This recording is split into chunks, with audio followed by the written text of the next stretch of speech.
성경에는 우리가 참 연약한 존재라는 사실에 대해서 많은 표현들이 있습니다.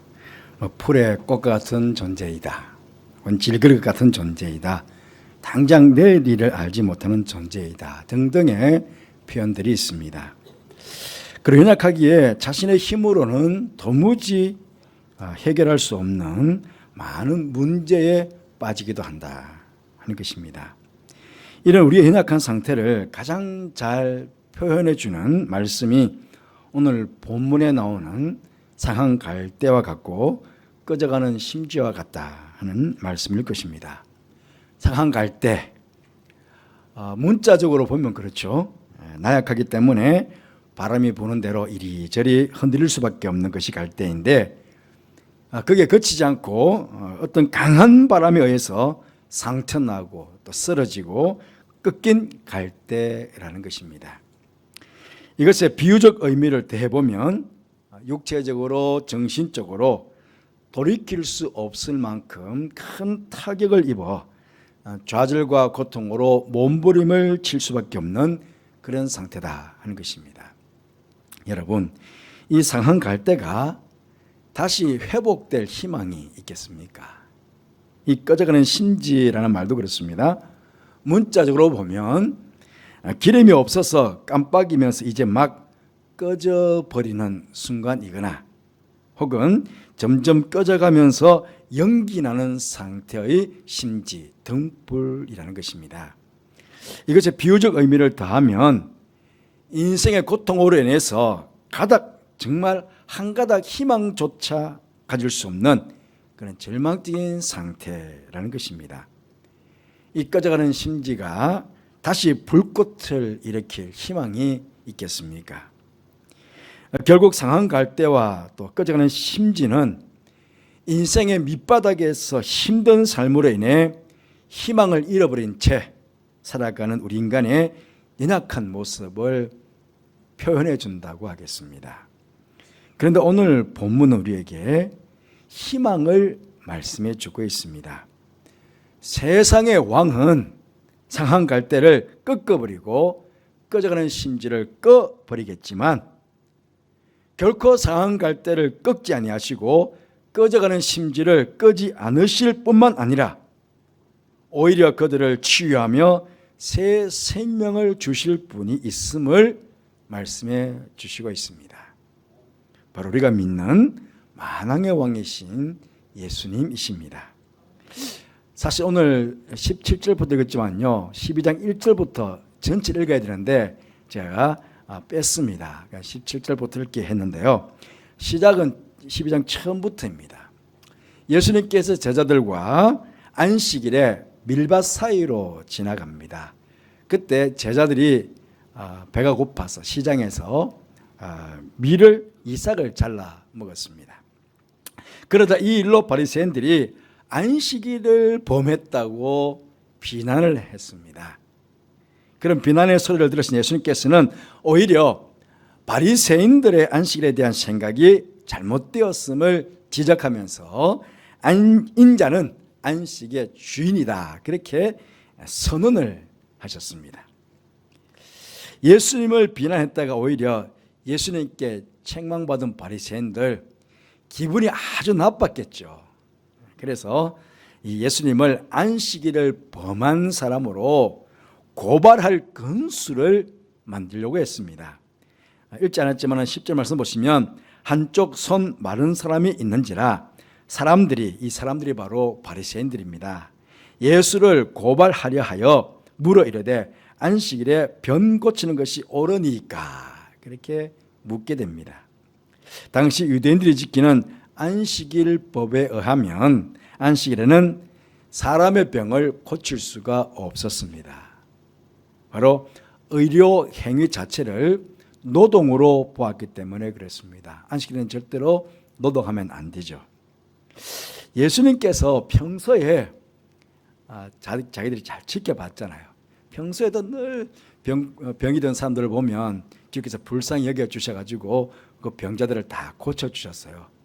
또 앞쪽에도 보면 안식일에도 또 수많은 병자를 고쳐주셨다는 말씀이 나오거든요.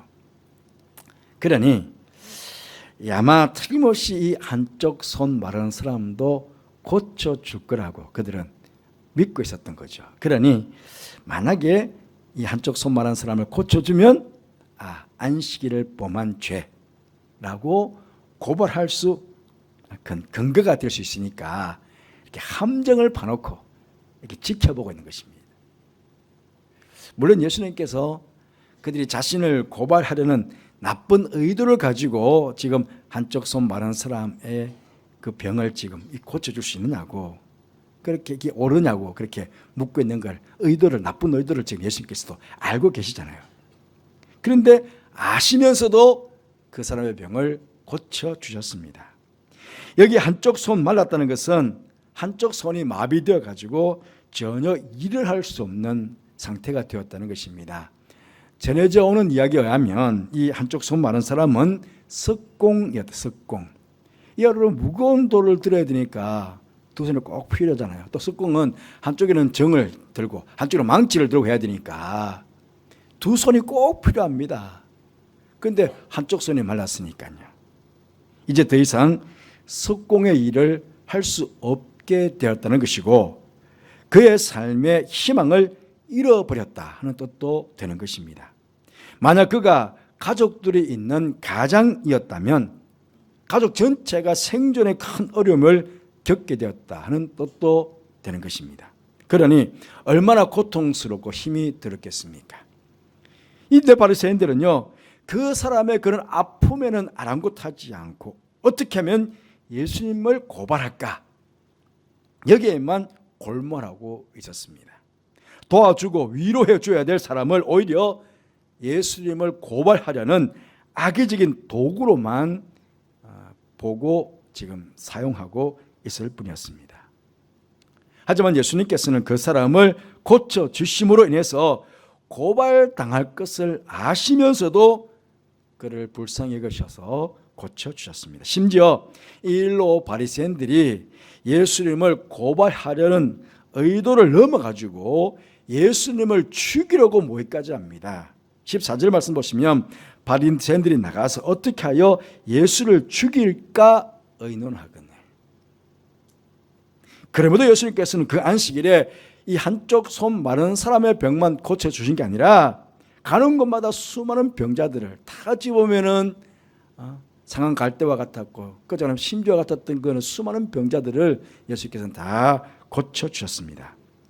이런 예수님의 모습을 제자 마태는 이사야 선지자를 통해서 주신 이사야 42장의 말씀을 이루어 가시는 것이다, 그렇게 보았습니다. 오늘 읽은 본문 말씀은 이사야 42장 1절부터 시작되는 말씀을 인용한 것입니다. 메시아가 오시면 하실 가운데 하나가 상한 갈대를 꺾지 아니하시고 꺼져가는 심지를 끄지 아니하시는 것인데, 예수님께서 바로 메시아로서 그 일을 하고 계신다 하는 것을 제자 마태가 보고 그걸 지금 전해주고 있는 것입니다. 어찌 보면 오늘 한쪽 손 마른 사람은 상한 갈대와 같은 사람이었고 꺼져가는 심지와 같은 사람이었습니다. 그에겐 더 이상 살 소망, 희망이 없어 보였습니다. 그런데 예수님께서는 그렇게 상한 갈대와 같았고 꺼져가는 심지와 같았던 그 사람을 고쳐주셨습니다. 회복시켜 주셨습니다. 그렇습니다. 우리가 믿는 예수님께서는 상한 갈대를 꺾으시는 분이 아니라 오히려 그 상한 갈대를 회복시켜 주시는 분이십니다. 꺼져가는 심지를 끄시는 분이 아니라 오히려 불꽃이 다시금 타오르게 하시는 분이 우리가 믿는 예수님이십니다. 한쪽 손 많은 사람을 고쳐주시고 회복시켜 주신 주님께서는 오늘도 살아계셔서 우리와 함께하고 계신다는 사실입니다. 우리의 삶이 아무리 힘들지라도, 그래서 그 삶의 무게가 너무 무거워 고통이 겹겹이 쌓였을지라도 우리 주님께서는 우리를 외면하지 않으십니다. 우리를 찾아줘서 우리를 고쳐주시고 우리를 회복시켜 주시는 분이십니다. 혹 지금 여러분의 상태가, 나의 상태가 상한 갈대와 같고 꺼져가는 심지와 같다고 생각이 드시는 분 혹 여기 계십니까? 그렇다면 여러분 이 시간 주님을 간절하게 찾으시기 바랍니다. 주님을 간절하게 의지하시기 바랍니다. 주님께 간절한 도움을 간구하시기를 바랍니다. 상한 갈대를 꺾지 아니하시고 꺼져가는 심지를 끄지 아니하시는 주님께서 여러분과 함께 하실 것이고, 좀 전에 우리 자녀님께서도 기도하셨던 것처럼 고치시고 싸매시고 회복해 하셔서 여러분 안에 새로운 희망을 허락해 주실 것입니다. 사랑하는 성도 여러분, 하지만 오늘 이 말씀은 우리 각 개인에게만 주시는 말씀이 아닙니다. 한 국가가 상한 갈대와 같고 꺼져가는 심지와 같은 그런 어려운 상황에 놓일 때에도 한 나라의 흥망성쇠를 주관하시는 주님께서는 그 국가를 망하게 하시지 아니하시고 회복시켜 주시는 분이다 하는 것입니다. 조금 전에 제가 말씀을 드렸지만은 마태가 인용한 이 이사야 42장은요, 바벨론의 포로로 끌려갔던 이스라엘 백성들에게도 어찌 보면 점점 희망이 사라져가고 있었습니다. 자신들의 힘으로는 도무지 바벨론으로부터 해방이 될 수도 없었고, 다시금 고국 땅으로 돌아갈 어떤 희망도 점점 사라져가고 있었습니다. 그야말로 이스라엘 민족 전체가 포로로 끌려간 전체 이스라엘 백성들은 그 자체가 상한 갈대와 같고 꺼져가는 심지와 같은 그런 상태였습니다. 오늘 본문은 바로 그런 이스라엘 민족에게 하나님께서 주시는 희망의 말씀이었습니다. 결국 하나님께서는 해방자 페르시아의 왕 고레스를 들어서 바벨론을 멸망시키시고 그 백성을 바벨론의 손에서 해방시켜 주셨습니다. 그리고 꿈에도 그리던 고국 땅으로 그렇게 돌아갈 수 있게 하셨습니다. 그때 이 상황을 시편의 기자가 이렇게 노래합니다. 시편 126편 1절 말씀에 여호와께서 시온의 포로를 돌려보내실 때에 우리는 꿈꾸는 것 같아도다. 아니 기적 같았죠. 꿈꾸는 것 같았습니다. 여러분 79년 전에 우리 민족도 그래했습니다. 일제 압박 속에 35년을 지나면서 우리 민족도 이루 말할 수 없는 많은 고통을 겪어야 했습니다. 농사를 지어놓으면 쌀을 다 수탈해 갔습니다. 전쟁 물자 사용한다고 철부치들은 모조리 다 빼앗아 갔습니다. 심지어 우리의 이름까지 바꾸었습니다. 자신들이 요구하는 신사참배에 반대한다고 수많은 신앙인들을 감옥에 가두고 목숨을 빼앗아 갔습니다. 그때 우리 민족의 모습이 오늘 말씀처럼 상한 갈대와 같았고 꺼져가는 심지와 같았습니다. 도무지 우리 힘으로 일제압제로부터 독립되고 해방된다는 것은 거의 불가능해 보였습니다. 그런데 하나님께서 그때 우리에게 이 해방이라는 기적과 같은 선물을 주셨습니다. 2차 세계대전에서 일본이 패망하게 하심으로 우리에게 독립을 주신 것입니다. 상한 갈대와 같고 꺼져가는 심지와 같은 우리 민족에게 광복의 기쁨을 허락해 주신 것입니다. 이스라엘 백성들처럼 우리 민족도 정말 꿈꾸는 것 같은 그런 광복의 기적을 경험한 것입니다. 광복의 기쁨도 잠시 이제 북한에 의해서 6.25 전쟁이 발발하게 되었고 온 국토가 이제 공산군에 짓밟혀서 이 민족이 공산화될 절체절명의 순간에 그야말로 상한 갈대와 같게 되었고 꺼져가는 심지와 같게 된 그런 절박한 순간에 우리 하나님께서 유엔군을 이 땅에 보내주심으로 다시금 우리 민족을 공산군의 손에서 구해주시고 이 땅을 지켜주셨습니다. 우리 민족은요 이렇게 하나님께 큰 사랑을 받은 민족입니다. 해방으로부터 약 80년이 지난 오늘 우리나라는 세계 열방 중에 10번째로 잘 사는 나라가 되었습니다. 하지만 지금 우리 사회는 여러 가지 문제로 인해서 고통을 겪고 있습니다. 서로 간의 갈등과 대립으로 인해서 수많은 사람들이 지금 아픔을 겪고 있습니다. 인류를 저버리는 폐륜적인 일들이 지금 우리 주위에서 얼마나 많이 일어나고 있습니까? 생명을 경시 여기는 수많은 사건 사고가 우리 주위에서 일어나고 있습니다. 저 북한 땅은요 계속 우리를 자극하고 있습니다. 남한 땅보다 북한 땅에 쓰레기 버릴 곳이 훨씬 많을 텐데 풍선에다가 쓰레기를 달아가지고 지금 남한에다가 보내고 있습니다. 계속 핵을 개발하겠다고 미사를 계속 쏟고 있습니다. 젊은이들 헬조선, 언제부턴가 지금 헬조선이라는 그런 말로 희망이 사라져간 오늘 이 시대의 절망을 지금 우리 젊은 청년들이 경험하고 있습니다.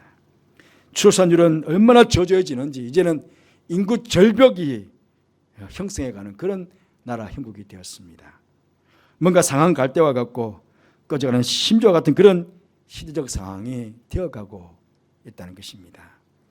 여러분, 이러던 시대적 상황 속에 우리 교회가 해야 할 일이 무엇이겠습니까? 우리 성도들이 해야 할 일이 무엇이겠습니까? 먼저는 이 민족의 안타까운 현실을 가슴에 부여안고 기도하는 것입니다. 하나님께서 이 땅을 고쳐주시도록, 다시금 회복시켜 주시도록, 이 상한 갈대와 같은 이 민족, 꺼져가는 심지와 같은 이 민족을 다시금 회복시켜 주시기를, 이 땅에 하나님 나라를 온전히 이루어 주시도록 우리는 기도해야 되겠습니다. 그리고 우리 민족에게 해방의 기쁨을 주신 하나님께서는 지금도 우리 민족과 함께하고 계심을, 아직도 희망이 있음을 이 백성들에게 우리는 선포해야 하겠습니다. 하나님께서 여전히 우리를 사랑하시고 상한 갈대와 같은 고통 속에서도 우리를 외면하지 않으시고 우리와 함께 하셔서 우리를 회복시켜 주실 분이 하나님이심을 분명하게 우리는 세상 백성들에게 선포해야 하겠습니다.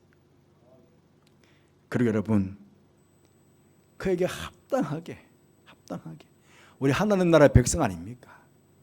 그걸 우리가 사랑하는 조국 대한민국의 백성 아닙니까? 그럼 우리는 어떻게 살아야 됩니까?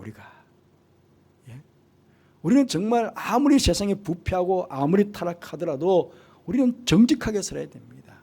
진실하게 살아야 됩니다. 오늘 새벽에 주신 말씀처럼, 요시야처럼 정말 좌우나 우르나 치우치지 않고 하나님만 바라보고 그렇게 믿어만 우리는 살아가야 됩니다. 그때 세상 가운데 선한 영향력을 끼칠 수 있는 것 아니겠습니까? 말씀을 마치겠습니다. 여러분, 혹시 이 자리에 계신 여러분 중에 삶이 고통스러워 신음하고 있는 나를 하나님께서 외면하시면 어떻게 하나, 혹은 염려가 되시는 분들이 계십니까? 상한 갈대처럼 꺾여져 있는 나의 삶이 완전히 꺾여져 버리면 어떡하나 하는 그런 두려움을 가지고 계신 분이 계십니까? 나의 삶의 마지막 남은 불씨마저 완전히 꺼져 버리면 어떡하나 하는 그런 염려와 걱정이 되시는 분들이 혹은 여기 계십니까? 다시 한번 오늘 이 말씀을 꼭 기억하시길 바랍니다. 우리 주님께서는 결코 상한 갈대를 꺾지 아니하시는 분이십니다. 꺼져는 심지를 절대로 결코 끄지 아니하시는 분이십니다. 주님께서는 지금도 우리와 임마누엘로 함께 하시며 우리를 고쳐주시고 싸매주시고 회복해 주셔서 우리에게 참된 희망이 되어 주시는 것입니다. 상한 갈대를 꺾지 아니하시고 꺼져는 심지를 끄지 아니하시는 그 하나님의 사랑과 은혜와 능력이 오늘 또 우리와 함께, 우리 민족과 함께 하시기를 간절히 강복 79주년 기념주일을 지키면서 소망해 봅니다. 우리 함께 찬양하고 기도하는 시간을 갖도록 하겠습니다.